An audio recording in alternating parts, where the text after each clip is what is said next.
I'm gonna represent for the Lou. You know how I do. You know it's gonna be always the Lou, baby. Born, raised, baby, always and forever. Today, we're gonna talk about truth in sentencing, and I put on there 85%. See, I didn't understand what that meant. Me myself, I didn't understand it till I got incarcerated and started learning the laws. And one of the things I talked to last night about to my fiance is that a lot of us don't understand for real about these laws that they have put into effect that is affecting us in a very negative way. And I can say Josh Hawley is one of the senators. He's trying to push to change these mandatory sentences that they putting on us in Missouri. I'm gonna speak on Missouri alone, but not just Missouri. But I'm gonna sit up here and I'm gonna give y'all some insight into these laws and let y'all see this, what this law has done to our younger generation. Okay. Now, in 1994, it was William Barr, Janet Reno, and our sitting president right now, Joe Biden. Now, if I'm wrong with this, like I told you, let me know. Plus, we got the hotline. And two, like and subscribe and get that notification. Bring this stuff up. If I'm not saying something right, make a call in. Let me give you the number to the hotline. It's 515-599-1687. Let me say that again. 515-599-1687. Call in to the hotline. If I'm saying something or you want to give a comment, call on in. Now, like I said, in 1994, or it was 94, no, it was 93, my fault. 93, it was William Barr, Janet Reno, and our sitting president, Joe Biden. With the efforts of Bill Clinton, he said, come to them like, look, come up with something. Because crime was real rapid, as we know, in the early 90s. But see, mandatory sentences that y'all don't even understand, and for real, I didn't understand. See, they started mass incarceration back in 1970, okay? And it really didn't kick in until the drug laws came in, which you get 10 years for each rock. Or rock cocaine. You get 10 years. That's the first start. The next wave is what? We had so much crime because of the drugs and the money that was made. Then you got gang banging that was going on. So it was so much stuff, crime going on. So they came up with this bill called Truth in Sentencing. So Bill Clinton signed it into law in 1994, which it did take effect in 1994. Okay? Now, truth in sentencing is this, okay? It was passed, okay? Early release of offenders. These laws created to require convicted persons to serve at least 85% of their sentence, regardless of good behavior or earned time. So it don't matter if there was no such thing as good time, okay? And go a little bit deeper, and I'm gonna go a little bit deeper than this. Let me read this. What is truth in sentencing? At the time of sentencing, it is determined that in no way will any offender serve less than 85% of that sentence. Policy and legislators that aim to abolish or curb parole so that convicted serve the period to which they have been sentencing. Meaning, in so many words, they was trying to get rid of the parole board. And it's like 9 states that adopted this. It was 9 states that adopted this. And Missouri was one of them. Okay? And like they said, you had to serve 85% of your time. Meaning that if you're sitting up, you got to do 85% of your time before the parole board considers you for parole. And you go a little bit deeper than that, you go and look into it a little bit deeper, And I didn't even know when I was going up to see the parole board. I did, like I told y'all, I had a 30-year bid. Okay, I had to pull 25 and a half years. Okay, that is what 85% of 30 is. Now that means I could go see the board, but that don't mean that they can consider me for parole. Because as I started, like we was in the penitentiary like this. Like, shoot, man, you got 85, shoot, me and you both, man. Shoot, we finna walk out the door. We done did majority, they gonna let us go. But no.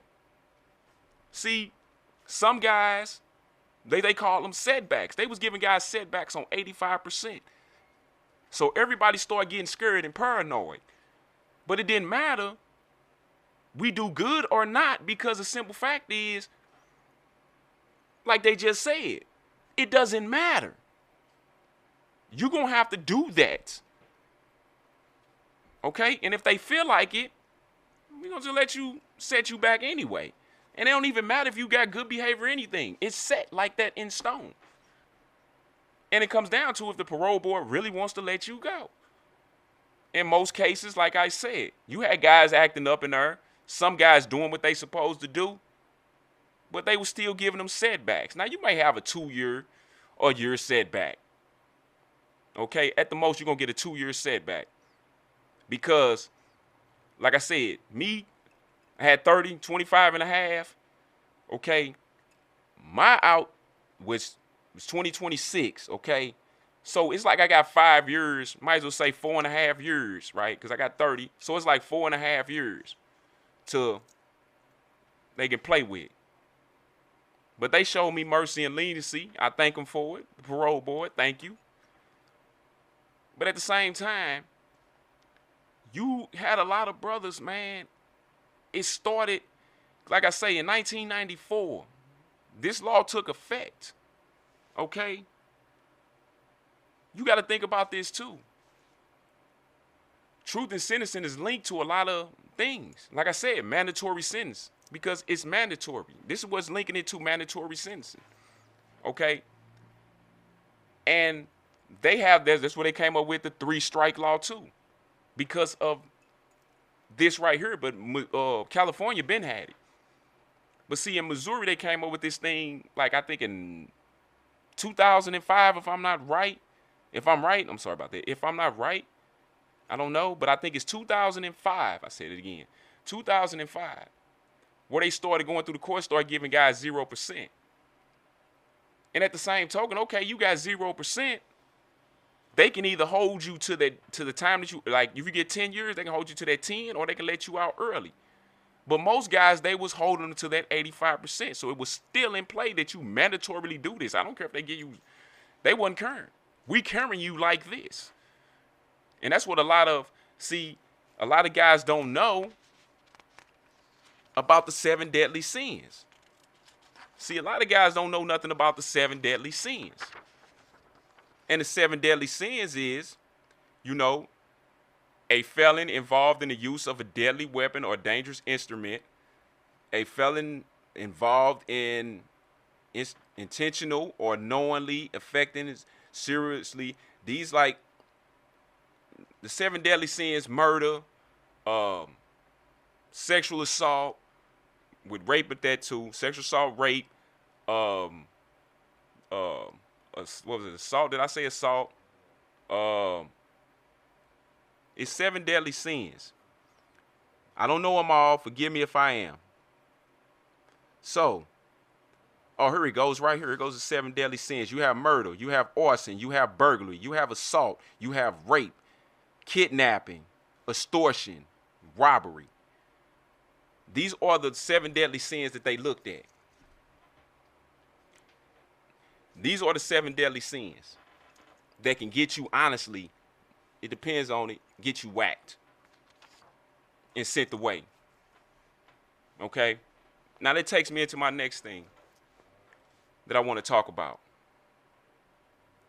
And as you look at this, right, this law, they sat up here and they said, so what did Bill Clinton do next? He started pumping money into these states to build prisons. I looked it up today. Do you know how many prisons Missouri have? Missouri has 21 prisons, and we one of the smallest states. What does that tell you? Do not come to Missouri because they will lock you up. And do something wrong in Missouri, you're out of here. You're out of here. Okay? Bye-bye.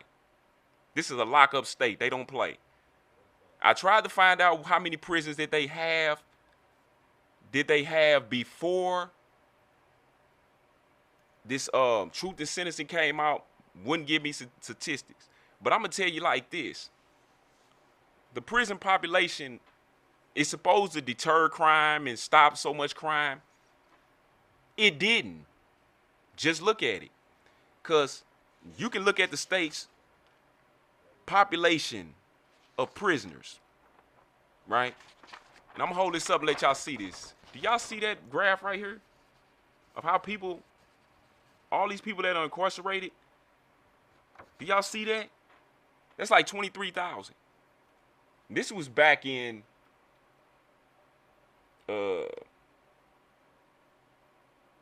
I can't see the date. They say 41,000 people from Missouri are behind bars. And you can look at our population. You figure it out. I'm going to let y'all look into that one. And we're not going to get into it like the statistics of it. If you look at it, the rates of since that truth and sentencing came out, it's so many people, it started mass incarceration. You know? And we lead more than any other country. This is crazy. The state of Missouri, okay? Look at this. Comparing Missouri and founding NATO countries of incarcerated rates. Listen to this. Look. Missouri has 735 incarceration rate. 735. The United States is what? 664. Look at these rates. Do y'all, it's a problem here, especially in Missouri. There's a problem. And this is their solution. Lock them up, throw away the key. This is their solution. Lock guys up, throw them away. See, I spoke on that. I think it was last week in my, you may have a guy that used to be back in the day in the 80s. On 10, you may do 2 years, you right back home. But when the mid-90s came, you do 10, you're going for a minute. And everybody like, dang, where you been at? Yeah. Dudes was literally, like they say, coming up missing. But see, there's another thing. It's in the Constitution. I forgot what number it was. But they saying if you commit a crime, man, you become like basically a slave. So they turned this into like, let's rag them, tag them like they used to. See, it comes into another different form, right? And the thing is, like I said, I broke this down a little bit too to let y'all see the numbers. 85% of 30. I broke that down for y'all too. If y'all can see that, hold on, lift this up a little bit more here. If y'all can see that right there, I broke them numbers down. You could go back, you will see. Look what they did. Look exactly what they did. And the thing is, it's not getting, I don't understand why they come up with this bill unless that's what they was trying to do. And especially Missouri, I'm going to keep it 100. They are honestly the greediest state you ever seen in your life. So they looking at money because, like I said, Bill Clinton, he's pumping money in at a fast rate. He's pumping it in. Like I said, man, we one of the smallest states and we got 21 prisons. Think about it. And I was telling my fiance again, like, in one little rural area, you have like 3 different prisons within probably, as we look at it, like they say, country mile is like 100, but it's like a hop, skip, and a jump to them. Hop, skip, and a jump to them. It's like 100, like with 100, like we say 200 radius. Not even that far. We say it's about 100. It's 3 different prisons right there, and we're not going to even talk about the halfway houses that's right there too. So, like I said, man, and we're not going to even say that this 21 prisons, where they say correctional centers. We're not going to even talk about, we got 19, they saying 19 for 19 for every 19 men, 2 women.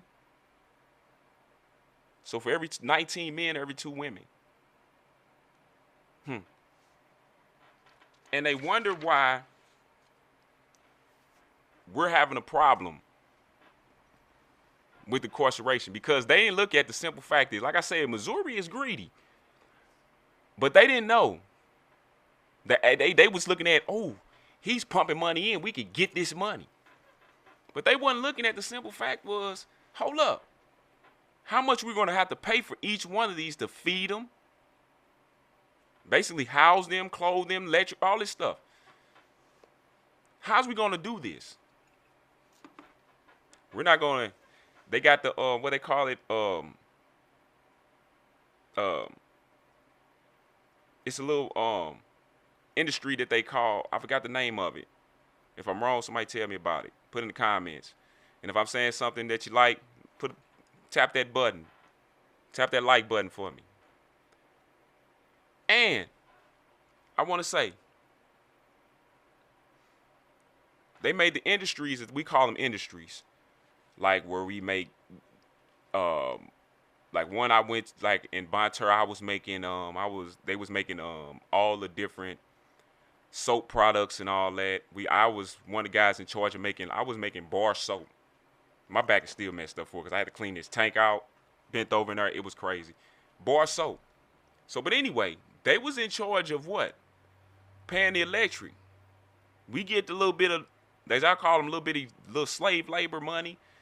We get nickels and pennies, and we thinking it's something real exciting. But if a person on the streets getting paid that, they getting paid big money. We wasn't getting paid nothing but basically, like I say, crumbs, and we was loving it. But this is how they came up to pay the electric bill, but it's still a problem because you still got to feed us.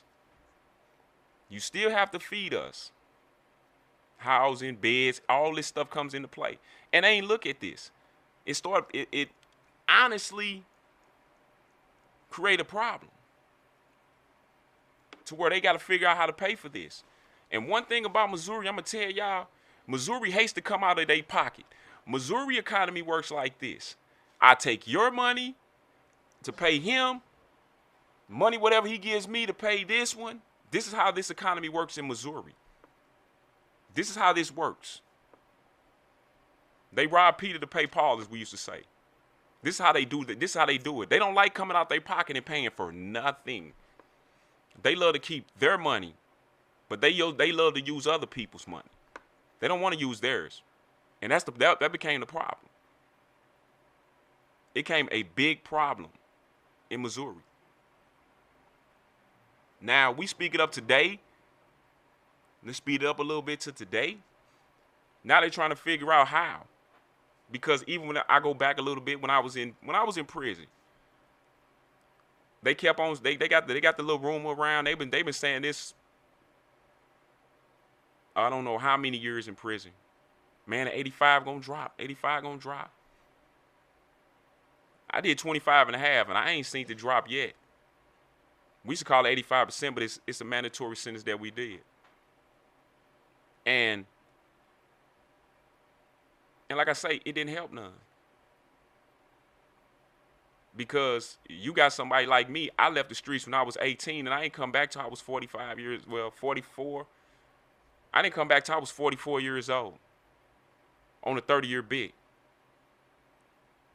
Now, you may think like,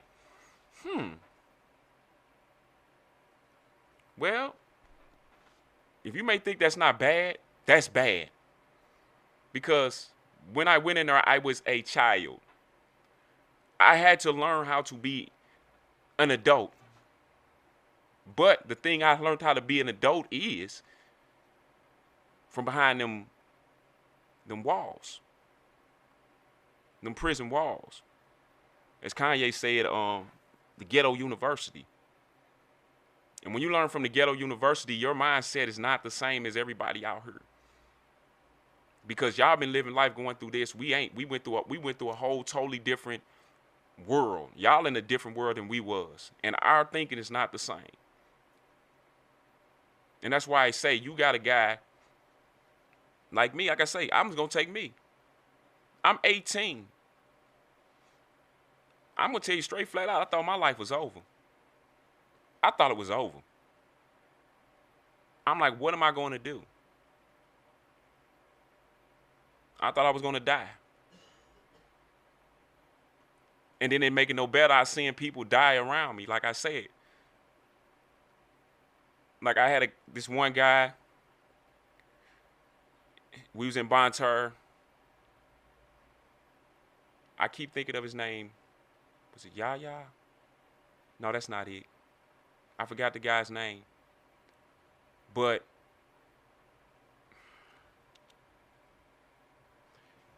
he went to go check his. We had a kiosk where we check our money and see if money is on there. He went to the kiosk, check the kiosk, whatever, to check and see about his money. The man fell dead. Just dropped dead. And why? The medical staff gave him the wrong medication.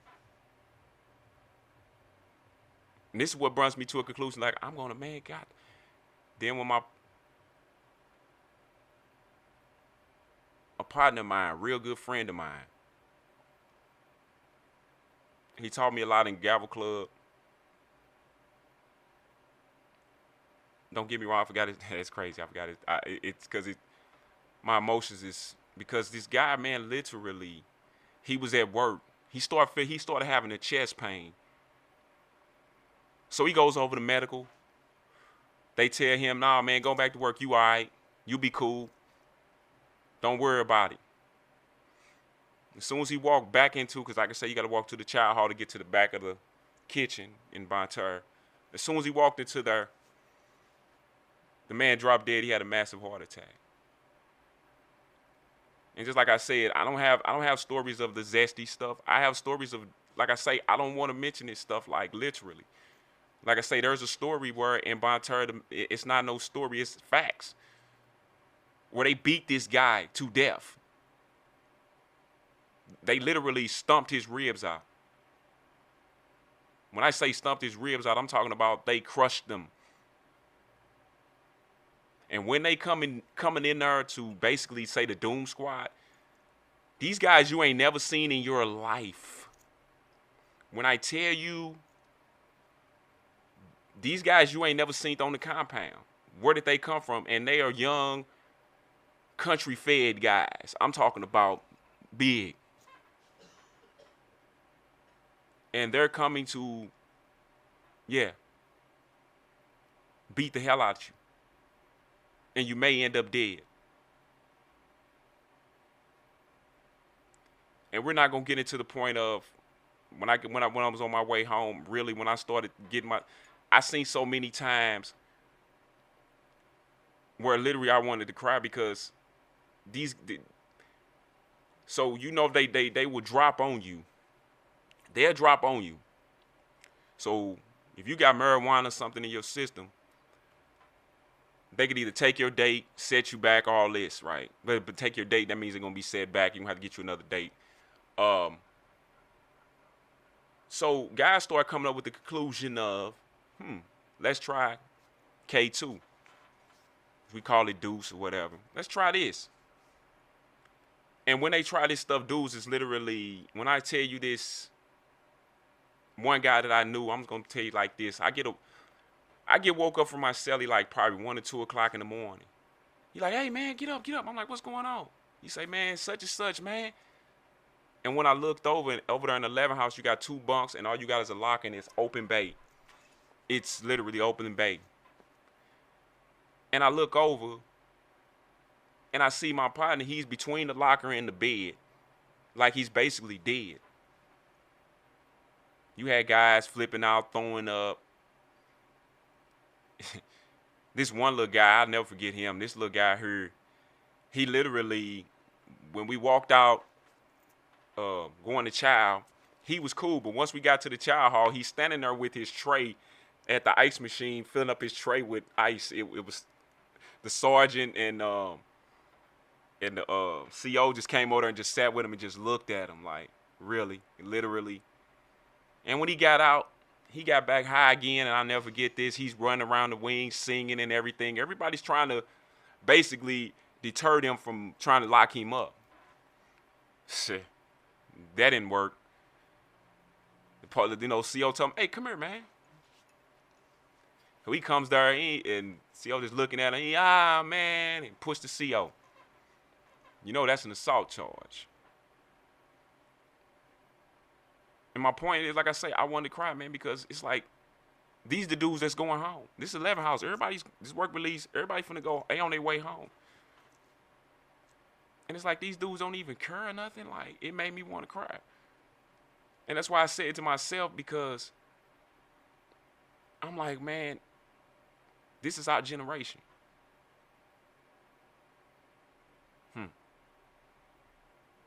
This is our generation. I got off course a little bit, but I'm saying, this thing has, man,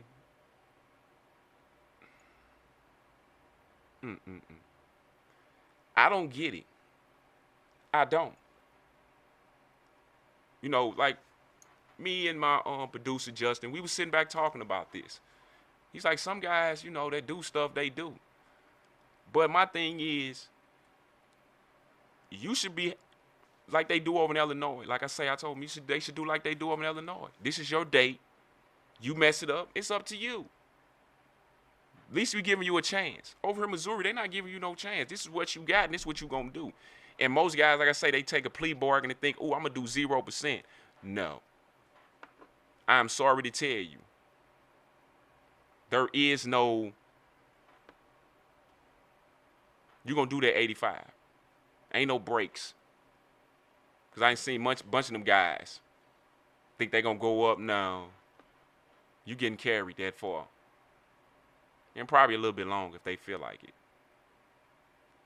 And like I seen in another story I seen, I got to tell this story because it was funny. I had this celly, well not celly, but this bunkie. We call them bunkies up in the 11 house. And they told me, they was like, man, you got the wrong bunkie. I'm like, why you say that? Cause man, he be flipping out. He love that too. He love that too. What you talking? And I said, oh man, here we go. Well, he made it known because it's two sides. You know, one side is for guys either finna get released or go to another prison or waiting to get on the other side where work release is, where I'm at. So he done snuck over on the other side. They done gave him some stuff to make him flop like a fish. He's over there throwing up and everything else. Yeah, he got locked up. Yeah. I can't say it was too bad, though. Because 11 house, it wasn't too bad. It was good. I liked it. But it just scared me, man, to a point to where, like, man, I'm not going to never get out of freaking prison.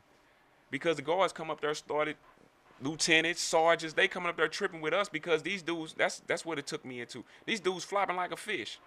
Every time they turn around, somebody flopping out. And what is it? My point is, what's it got to do with me? Because I'm not going to sit up here, you're not going to sit up here and keep talking crazy to me. For somebody else's, that's not my problem.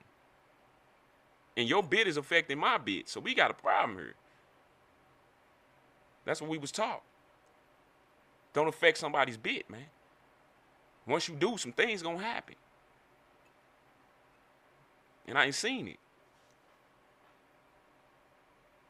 You know? Because like I say, we getting yelled at for something somebody else do. We're getting privilege taken from us. I'm like, God, I'm not gonna never get about this. This is crazy. I done made it to the door and look at what I'm dealing with. It was nuts. And like I say, this is our generation. They on their way home. Most of them probably is at home. Yeah. And like I say, man, I thought I was, until I got my date back. And I ain't gonna even say when I got my date back. Until I walked out of prison doors and seen my cousin Cortez. And we was on that highway. I made it. I wasn't tripping off of that. I got a date. I got to make it to that date. This ain't no New York. Once the boys see you, they're going to let you out. Look it up for yourself. Like I said, I'm going to give you some homework on her too. I'm not going to give you everything. Because in New York, once you go see the boy, you get a date, you walking out. That day, but not Missouri. See, I seen them, when I seen the boy, okay, they gave me they call it a 2-year date. You got to make it. These 2 years, you got to make it without getting no trouble, getting into anything. And then you got some guys like, and I try to apologize to this dude. And you're still like me. I was still stuck in a level 5 institution. And you around guys that, because they used to say, man, don't tell nobody you got a date. Because you got guys that'll take your date because they're never going home. And by the time got so, they wouldn't transfer you. You became like, I dropped from a 5, as they say, to a 2, then they changed it up, medium, maximum, and low, all this crap. They changed the thing up, the criteria. And I dropped down, like they say, a 2. They kept me right there in Bonterra with a whole bunch of level 5 guys that ain't never going home. And like I said, it was a lot of guys, man, that's not going home. And I ain't gonna even get on some of my Christian brothers, because I'm telling my Christian brothers, like, yeah, man, I'm going home, man. There's hope. And I hate, this gay dude name was Otis McKinney. He pulled up on me. He was like, hey, man, you got to stop telling these guys that you got a date. He's talking about our fellow Christian brothers. Because a lot of them not going home. Some of them not going home for, they stuck in prison. Some are going, like, they got years to do. But they don't want to see you make it out.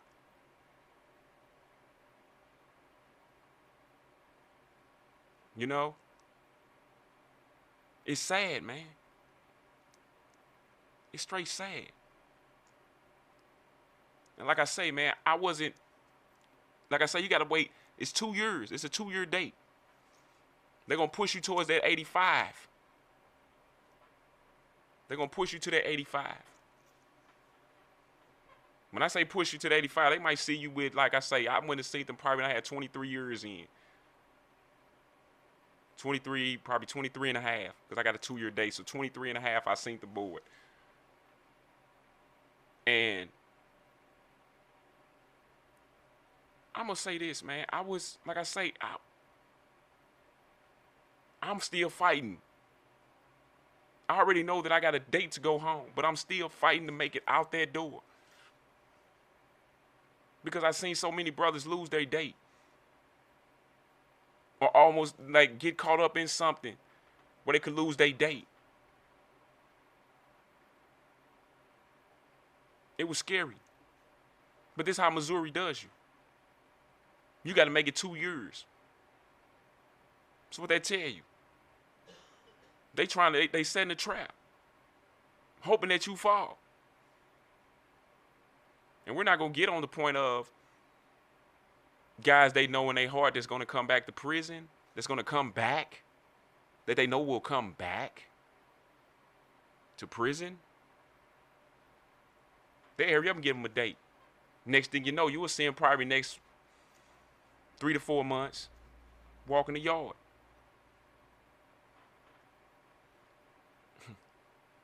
Sad, man. This is how they treat us. This is how they treat us in Missouri. We talking about Missouri. And I'm still, well, probably Florida, they shouldn't because they got more population. But I don't know. They got it too. They got 85. This is what truth and sentencing is. 85%. It's deeper than what y'all think. Like I say, this took this thing from the drug laws. That mandatory 85%. Man, listen. We're not going to get into the fact that, man, it destroyed a lot of families out here. A lot of families. And then like I say, the drug laws. Thank you, Obama. Thank you. You opened up the doors. But see, now, it takes me into, okay, how do we fix this problem? How do we change it? And just like I said, and I'll say it again, do it like Illinois. Drop the mandatory minimum. Just give them a date. Give these guys a date. Not no, like you say, 7 to 8 years away. Give them like a nice sizable date, a 3-year date on 10 years. They messed that up. They can't hold themselves together for 3 years to make it out that door. They deserve it to do the rest of that time. Or close to half, or like you say, 85. You know the last step. Let them do the whole thing. There's a solution to every problem. But this solution that y'all came up with 20-some plus years ago, it's not working. It's not working. I'm sorry. Sorry, governor. Sorry to you senators. Sorry to all of y'all representatives. This not working. Somebody got to do something. Don't get me wrong. It's some stray animals. Like I said, there are some stray animals out here in this world that deserve it. But the ones that are trying to make a change from what they was, and that's another thing. People need to stop judging people. Who are you to judge somebody? Have you been through what they've been through? Or been where they've been? If they done showed you that they heal from their wounds and they're trying to change their life and not just saying it, they doing it. Stop judging people. You ain't got the right to judge. Because if a person judge your background, then what? What's in your closet? Like R. Kelly, he's trapped in the closet. Are you trapped in that closet? Let's not go there. So like I said, the solution is this, man. We need to get rid of this. And I'm going to stance on that. I'm against the 85%. 110%. And there's one lady. And I'm not going to say that there are some people in there, guards,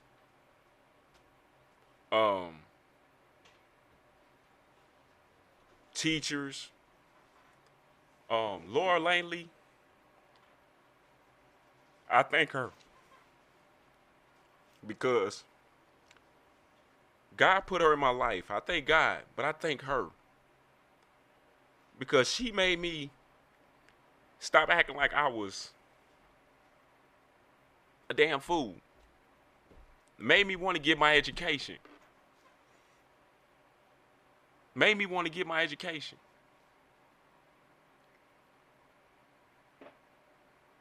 Me and her argued, fight so much. And I told her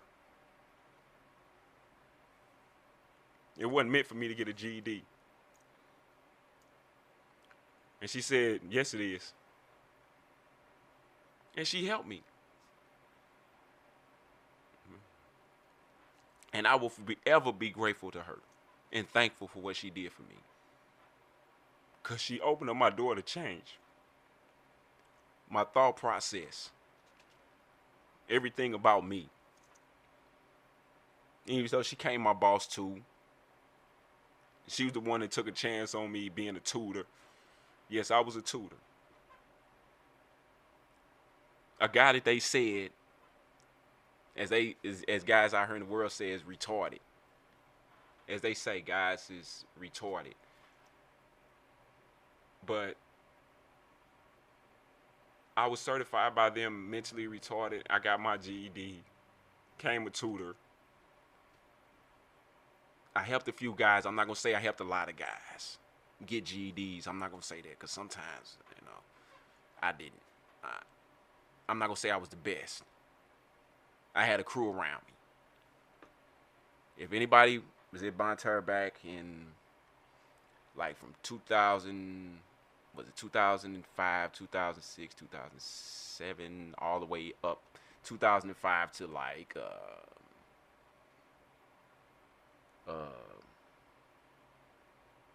I left there in 22. Yeah, I left there in 22. No, I left there in 23, but up to 22. But a lot of guys, if y'all remember, like my crew, that I had a crew with me. I wasn't by myself. My math guy was Billy. If anybody, Billy was my math guy. My dude Joe, that was my grammar guy. And I was a guy that just helped the guys with the, that couldn't get the basics. See, I'm going to pass something on to you. If you get the basics of anything, the hard part will come easy. You just got to get the basics, the base. Once you get the base, all the foundation, everything else going to come together. You got to get that base together first, meaning the basics of anything. That's a jewel for you. Take that with you. And like I said, man, and there's a group out there, and I'm going to promote this group, man. It's,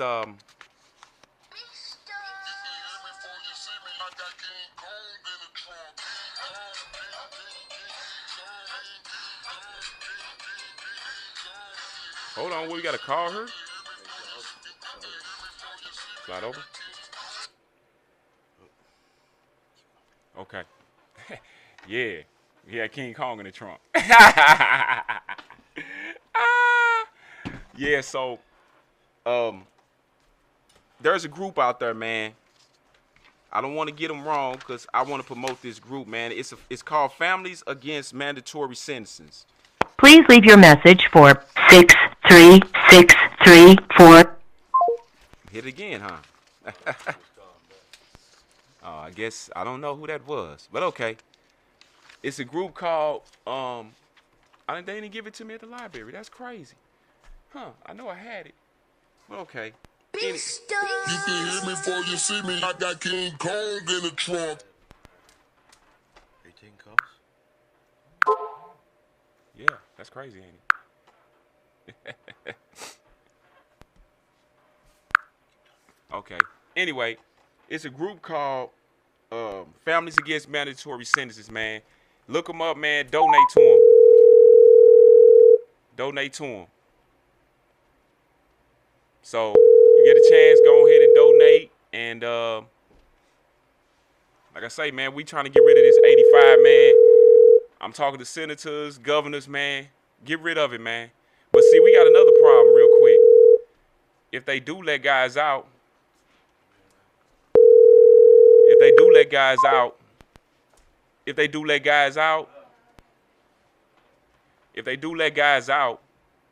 it's going to be a public outcry. And all of us that sat in incarceration thought about that. Like, okay, if they drop the 85%, y'all got to think about it. How many people's going to come out of there?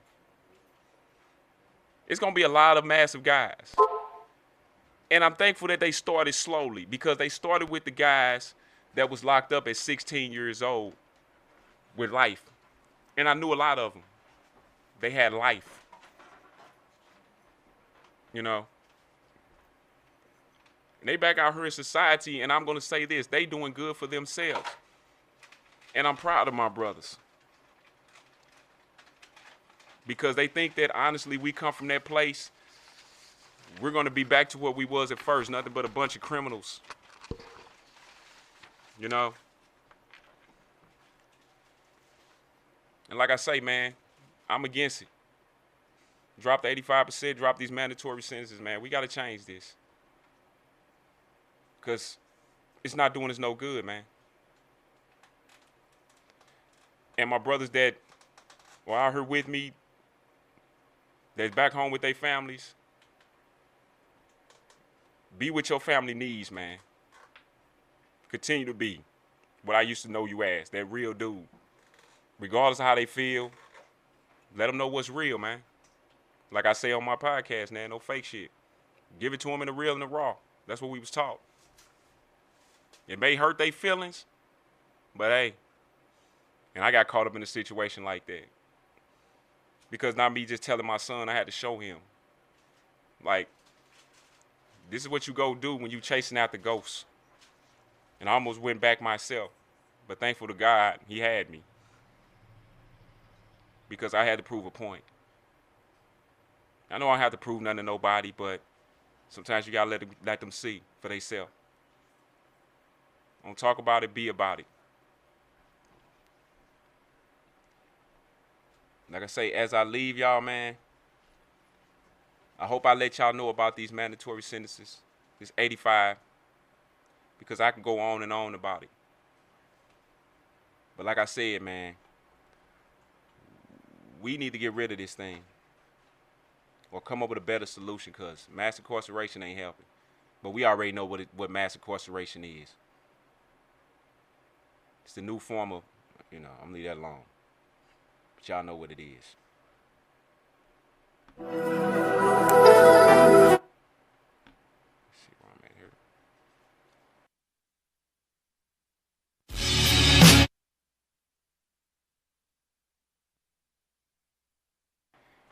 Yo, man, stay prayed up, man. Let Yahweh and not man. One.